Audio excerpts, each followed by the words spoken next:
Hello, I'm going today to just review part two of Modernism in America. So we went over kind of part one, the general historical happenings during this time, and the kind of the dynamics that politics and the after World War II, those post World War II days, what was happening in America. And today is kind of a fun day for me because it focuses on some of the most iconic interior designers and furniture designers in history. And so, looking at we're going to be in the 1950s and 60s and 70s today. The 1950s was a time of a lot of experimentation, particularly in furniture design, because of the manufacturing processes, molded plywood, molded plastic, um, and that there's a lot of diversity in design and kind of a playfulness that went with it. In my lecture, you're going to really look into Charles and Ray Eames, who were a married couple. He was more of the architect, she was more of an artist, and they collaborated on many iconic chairs that we're going to look at in my lecture. A quote from them, this was kind of their motto: getting the most of the best to the greatest number of people for the least amount of money. And so you're going to see them using molded plywood, plastic, fiberglass, aluminum, all materials that support their basic philosophy of really, having high quality products to a, to a large group of people. Another famous designer we're going to look at more in the lecture is Eero Saarinen from Finland, and he was, kind of a healthy competitor of Charles and Ray Eames.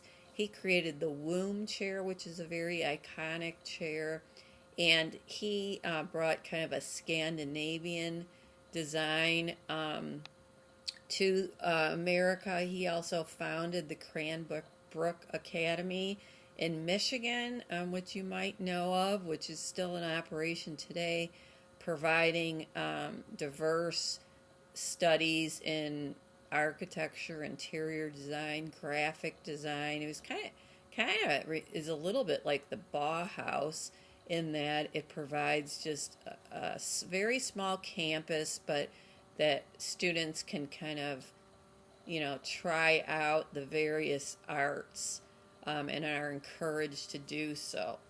So there was two companies during this time that produced a lot of the iconic furniture. One was Herman Miller, which you're probably familiar, and they currently are out of Michigan, and in, I'd say, 1945 through 60 was sort of their glory days of producing the Eames furniture.